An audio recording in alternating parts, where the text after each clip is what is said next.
जय हिंद साथियों, welcome to technical job notification. Technical job notification के इस यूट्यूब चैनल पर आप सभी का स्वागत है।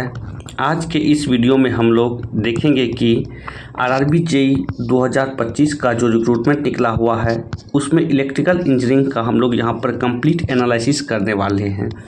यह वीडियो यहाँ पर आपको 3 स्टेजेस में मिलेगा, जिसमें पहला स्टेजेस में हम लोग ये डिस्कस करेंगे कि इलेक्ट्रिकल इंजीनियरिंग स्टूडेंट कितने पोस्ट पर, कितने वैकेंसी पर एलिजिबल है, कौन कौन से पोस्ट पर एलिजिबल है, ये सारे हम लोग यहाँ पर डिस्कस करने वाले हैं। दूसरा स्टेजेस में हम लोग यहाँ पर ये डिस्कस करने वाले हैं कि जोन वाइज वैकेंसी जो इलेक्ट्रिकल इंजीनियरिंग में निकला हुआ है वह किस जोन में कितना वैकेंसी है, ये सारे हम लोग यहाँ पर डिस्कस करने वाले हैं। और तीसरे स्टेजेस में हम लोग यहाँ पर ये डिस्कस करने वाले हैं कि जो आपका डाउट रहता है, जो आपका डाउट है 2025 आरआरबी जेईई से रिलेटेड, सारे डाउट यहाँ पर आपका क्लियर हो जाएंगे। जैसे कि यहाँ पर आपको किस जोन से आपको फॉर्म अप्लाई करना चाहिए, क्या रहेगी इस बार की कट ऑफ, इलेक्ट्रिकल के लिए कौन सा पोस्ट अच्छा होगा, फॉर्म कब भरना चाहिए, मेडिकल स्टैंडर्ड अपना कैसे पता करें, ये सारे डाउट आपके इस वीडियो में क्लियर कर दिए जाएंगे। और भी यदि आपका कुछ डाउट हो तो आप कमेंट सेक्शन में पूछ सकते हो, आपको कमेंट में आंसर कर दिया जाएगा या फिर नेक्स्ट वीडियो में आपके डाउट को कम्प्लीटली सॉल्व किया जाएगा। तो बिना देरी के हम लोग स्टार्ट करते हैं इस वीडियो को। तो यदि आप इस चैनल पर नए हैं तो चैनल को ज़रूर सब्सक्राइब कर लेना। आरआरबी जेईई 2025 इलेक्ट्रिकल इंजीनियरिंग के लिए हम लोग एनालिसिस कर रहे हैं। आरआरबी जेईई 2025 में देखिए यहाँ पर तो टोटल वैकेंसी 2569 वैकेंसी यहाँ पर निकला हुआ है, जिसमें यदि यहाँ पर इलेक्ट्रिकल इंजीनियरिंग स्टूडेंट के लिए बात करें तो इलेक्ट्रिकल इंजीनियरिंग स्टूडेंट, आपको पता होगा कि इलेक्ट्रिकल इंजीनियरिंग स्टूडेंट ऐसा नहीं है कि सिर्फ इलेक्ट्रिकल के पोस्ट पर ही एलिजिबल है, वो मैकेनिकल के पोस्ट पर भी, इलेक्ट्रॉनिक्स के पोस्ट पर भी, डीएमएस के पोस्ट पर भी और ट्रैक मशीन के पोस्ट पर भी यहाँ पर एलिजिबल होते हैं। तो यहाँ पर इलेक्ट्रिकल इंजीनियरिंग स्टूडेंट इलेक्ट्रिकल के पोस्ट पर, मैकेनिकल के पोस्ट पर, एसएनटी के पोस्ट पर, डीएमएस के पोस्ट पर और ट्रैक मशीन के पोस्ट पर एलिजिबल होते हैं। तो यहाँ पर वैकेंसी अगर देखा जाए ब्रांच वाइज तो इलेक्ट्रिकल के लिए 483 वैकेंसी निकला हुआ है इस 2569 वैकेंसी में। वहीं मैकेनिकल के लिए 723 वैकेंसी है, एसएनटी के लिए 234 वैकेंसी है, डीएमएस के लिए 195 वैकेंसी है और ट्रैक मशीन के लिए टोटल 121 वैकेंसी है। यदि सभी को कैलकुलेट किया जाए, सभी को ऐड किया जाए तो यहाँ पर 1756 वैकेंसी ऐसा है जिस पर इलेक्ट्रिकल इंजीनियरिंग स्टूडेंट एलिजिबल है। तो आप सिर्फ यहाँ ये नहीं देखना है कि 483 वैकेंसी पर ही आप एलिजिबल हो, आप टोटल 1756 वैकेंसी पर एलिजिबल हो। वहीं अगर एलिजिबिलिटी क्राइटेरिया की बात करें तो आपके पास डिप्लोमा, बीई या बीटेक इन इलेक्ट्रिकल इंजीनियरिंग आपके पास होनी चाहिए। ठीक, तो आप इस पोस्ट के लिए एलिजिबल हो। टोटल 1756 पोस्ट के लिए आप एलिजिबल हो। अब हम लोग देख लेते हैं कि zone wise vacancy electrical engineering student के लिए किस जोन में कितनी वैकेंसी है। तो यहाँ पर आरआरबी कोलकाता की बात करें यहाँ पर तो आरआरबी कोलकाता में यहाँ पर 107 इलेक्ट्रिकल के लिए, मैकेनिकल के लिए 216 वैकेंसी, एसएनटी के लिए 43 वैकेंसी, डीएमएस के लिए 89 वैकेंसी और ट्रैक मशीन के लिए 53 वैकेंसी निकला हुआ है। यदि सभी को ऐड करें तो टोटल 508 वैकेंसी ऐसा है जिसमें इलेक्ट्रिकल इंजीनियरिंग स्टूडेंट एलिजिबल है। तो टोटल 508 वैकेंसी पर इलेक्ट्रिकल इंजीनियरिंग स्टूडेंट यहाँ आरआरबी कोलकाता में एलिजिबल है। दूसरा, यदि आरआरबी मुंबई की बात करें, यहाँ डिक्रीजिंग ऑर्डर में आपको दिया गया है तो आप देख सकते हो। यहाँ पर आरआरबी मुंबई की बात करें तो इलेक्ट्रिकल के लिए इसमें 143 वैकेंसी, मैकेनिकल के लिए 93 वैकेंसी, एसएनटी के लिए 41 वैकेंसी, डीएमएस के लिए 4 वैकेंसी और ट्रैक मशीन के लिए यहाँ पर 37 वैकेंसी निकला हुआ है। सभी को ऐड करें तो 318 पोस्ट के लिए यहाँ पर इलेक्ट्रिकल इंजीनियरिंग स्टूडेंट एलिजिबल है।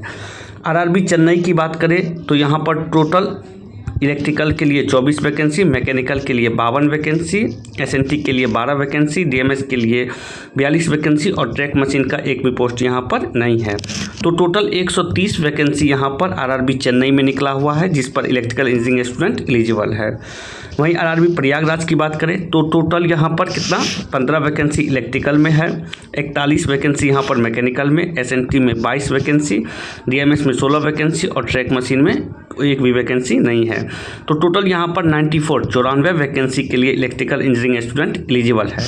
उसी तरह अगर आरआरबी रांची की बात करें तो रांची में इलेक्ट्रिकल के लिए 48 वैकेंसी, मैकेनिकल के लिए 39 वैकेंसी, एसएनटी के लिए 5 वैकेंसी, डीएमएस का एक भी पोस्ट नहीं है और ट्रैक मशीन का एक भी पोस्ट नहीं है।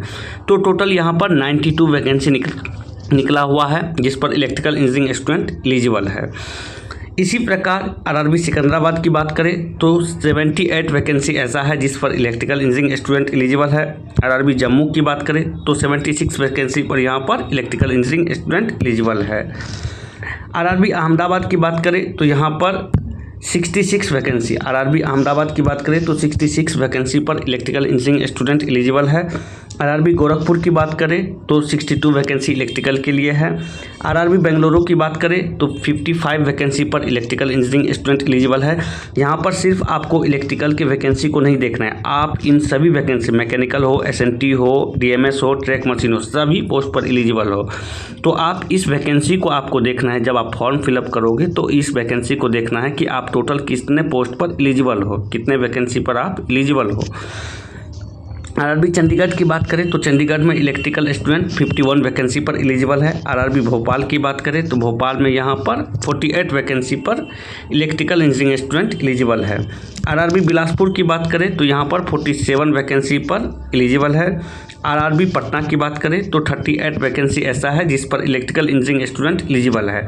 यहाँ पर देखा जाए तो इलेक्ट्रिकल के लिए 0 सीट है, बट फिर भी आप मैकेनिकल, यहाँ पर एसएनटी, यहाँ पर डीएमएस और ट्रैक मशीन के पोस्ट पर आप एलिजिबल हो, तो इसीलिए 38 वैकेंसी पर आप एलिजिबल हो।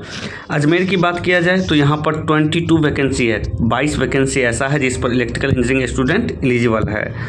वहीं आरआरबी मालदा की बात करें तो यहाँ पर मालदा में टोटल 21 वैकेंसी ऐसा है जिस पर इलेक्ट्रिकल इंजीनियरिंग स्टूडेंट एलिजिबल है। आरआरबी तिरुवनंतपुरम की बात करें तो टोटल यहाँ पर 21 वैकेंसी ऐसा है जिसमें इलेक्ट्रिकल इंजीनियरिंग स्टूडेंट एलिजिबल है। आरआरबी मुजफ्फरपुर की बात करें तो यहाँ पर 14 वैकेंसी के लिए इलेक्ट्रिकल इंजीनियरिंग स्टूडेंट एलिजिबल है। आरआरबी भुवनेश्वर की बात करें तो यहाँ पर 8 वैकेंसी है जिस पर इलेक्ट्रिकल इंजीनियरिंग स्टूडेंट एलिजिबल है। और आरआरबी गुवाहाटी की बात करें तो 7 वैकेंसी ऐसा है जिस पर इलेक्ट्रिकल इंजीनियरिंग स्टूडेंट एलिजिबल है। वहीं अगर आरआरबी सिलीगुड़ी की बात करें तो सिलीगुड़ी में एक भी वैकेंसी इस बार नहीं निकला हुआ है, तो यहाँ पर एक भी वैकेंसी नहीं है। तो टोटल यहाँ वैकेंसी की बात करें तो 483 इलेक्ट्रिकल की वैकेंसी, 723 मैकेनिकल की, 234 यहाँ पर एसएनटी की वैकेंसी, 195 डीएमएस की और 121 वैकेंसी यहाँ पर ट्रैक मशीन के लिए निकला हुआ है। तो टोटल 1756 वैकेंसी ऐसा है जिस पर आप एलिजिबल हो। तो आपको सिर्फ ये 483 वैकेंसी नहीं देखना है, आपको 1756 वैकेंसी देखना है जिस पर आप इलेक्ट्रिकल इंजीनियरिंग स्टूडेंट एलिजिबल हो। अब आपके मन में कुछ डाउट है, जिस डाउट को हम लोग यहाँ पर क्लियर करेंगे करके जो आपके मन में डाउट्स है उस डाउट्स को सॉल्व करने की कोशिश करते हैं। ये सारे ऐसे डाउट्स हैं जो जेन्युइनली लोग टेलीग्राम पे पूछते हैं हमसे, तो उस डाउट को हम यहाँ पर क्लियर करने वाले हैं। सबसे पहला आपका डाउट रहता है कि किस जोन से फॉर्म अप्लाई करें। तो यहाँ पर ध्यान देने वाली बात ये है कि आपको डायरेक्ट आप किसी जोन में फॉर्म नहीं अप्लाई कर सकते हैं। आपको जोन बहुत ही सोच समझ करके अप्लाई करना होगा कि आप किस जोन में फॉर्म अप्लाई कर रहे हैं, क्योंकि आधा कंपटीशन यहाँ पर ही ख़त्म हो जाता है कि आप किस जोन में फॉर्म अप्लाई कर रहे हैं, उस जोन में कितने फॉर्म भरे गए हैं, उस जोन में क्या कंपटीशन है। ये सारे आधा कंपटीशन यहीं पर आपको डिसाइड हो जाएगा।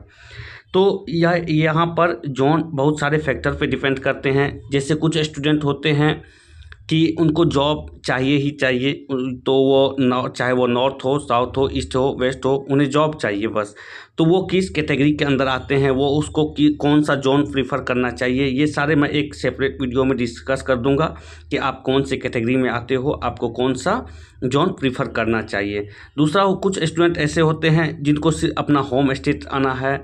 कुछ स्टूडेंट ऐसे होते हैं जो ऑलरेडी किसी डिपार्टमेंट में जॉब कर रहे हैं, तो वो कौन सा जोन अप्लाई कर सकते हैं। और कुछ स्टूडेंट ऐसे होते हैं जो ऑलरेडी सेलेक्टेड है 2024 के वैकेंसी में, वो अपना होम स्टेट या नियरेस्ट होम स्टेट आना चाहते हैं, तो वो कोई किस जोन से फॉर्म अप्लाई करे। तो ये बहुत सारे कैटेगरी होते हैं जिसका मैं एक सेपरेट वीडियो में आपको डिस्कस कर दूंगा कि आपको किस जोन से फॉर्म अप्लाई करना चाहिए। आपका दूसरा डाउट रहता है कि क्या रहेगी इस बार की कट ऑफ। तो ये कोई भी डिसाइड नहीं कर सकता है कि इस बार की कट ऑफ क्या रहेगी। रहेगी। ठीक, आप जो यूट्यूब पर वीडियो देख रहे हो कि इस बार की कट ऑफ ये रहने वाली है, वो रहने वाली है, वैकेंसी इतनी है, कट ऑफ इतनी जाएगी, ये सब फेक है, ये इट इज़ नॉट फेयर। ठीक, ये सही नहीं है कि स्टूडेंट के साथ कि कट ऑफ इतनी जाएगी उतनी जाएगी। ये हमेशा कट ऑफ जो होता है वो एग्ज़ाम के लेवल पे डिपेंड करता है, एग्ज़ाम के क्वेश्चन पे डिपेंड करता है, आपके जोन में कितने फॉर्म भरे गए हैं उस चीज़ पर डिपेंड करता है। तो ये कट ऑफ पहले से कोई नहीं बता सकता है कि कितने कट ऑफ जाएगी।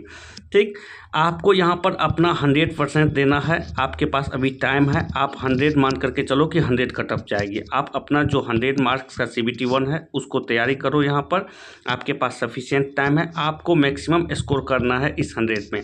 आप 100 टारगेट लेकर के चलो, आपका 95 आए, 90 आए, 85 आए, 80 आए, 70 आए, वो बात की बात है। आप लेकिन 100 अपना टारगेट लेकर के चलो कि हमको 100 सिलेबस पूरा कंप्लीट करना है, उसके अकॉर्डिंग आप अपना प्रिपरेशन करो। ठीक, नेक्स्ट डाउट है आपका कि इलेक्ट्रिकल के लिए कौन सा पोस्ट अच्छा होगा।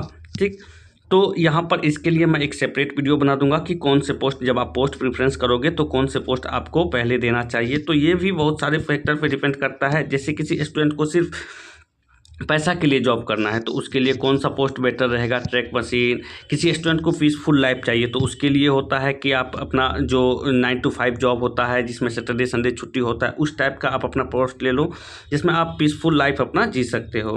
किसी को चाहिए कि फील्ड वर्क नहीं चाहिए, किसी को ऑफिस वर्क चाहिए, किसी को फील्ड वर्क चाहिए, तो इस हिसाब से बहुत सारे फैक्टर पर पोस्ट डिपेंड करता है।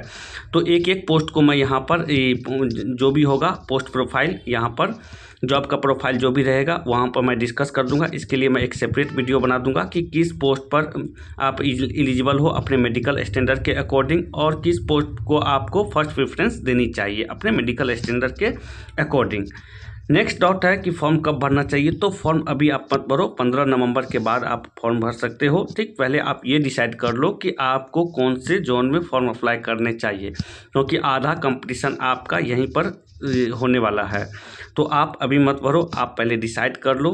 ठीक, थोड़ा थोड़ा समय दे करके अपने खुद से बातें करो, 10 मिनट टाइम दो। ठीक, आप डेली ये एनालिसिस करो कि किससे आपको मतलब जोन से आपको फॉर्म भरना चाहिए, ये पहले आप डिसाइड कर लो, उसके बाद फॉर्म अपना भरना।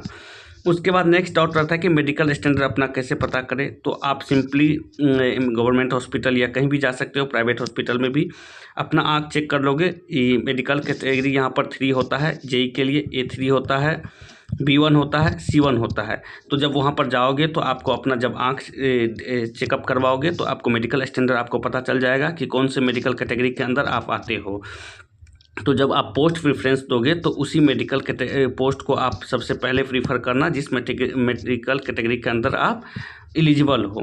जैसे कोई A3 के अंदर है तो वो A3 वाला पहले पोस्ट देगा, B1 C1, तो आप अपना पोस्ट मेडिकल कैटेगरी के अकॉर्डिंग अपना फिलअप करना। ठीक, तो ये था हमारा आज का वीडियो। इसका PDF मैं आपको टेलीग्राम चैनल पर प्रोवाइड कर दूंगा, जिसका लिंक आपको इस वीडियो के डिस्क्रिप्शन बॉक्स में मिल जाएगा। आई होप कि आपके सारे डाउट क्लियर हो गए होंगे। ठीक, और यहाँ पर इलेक्ट्रिकल के लिए 1756 वैकेंसी है, तो इस चीज़ को आप ध्यान में रख करके फॉर्म अप्लाई करना। और बाद बाकी मिलेंगे नेक्स्ट वीडियो में। Thank you for watching.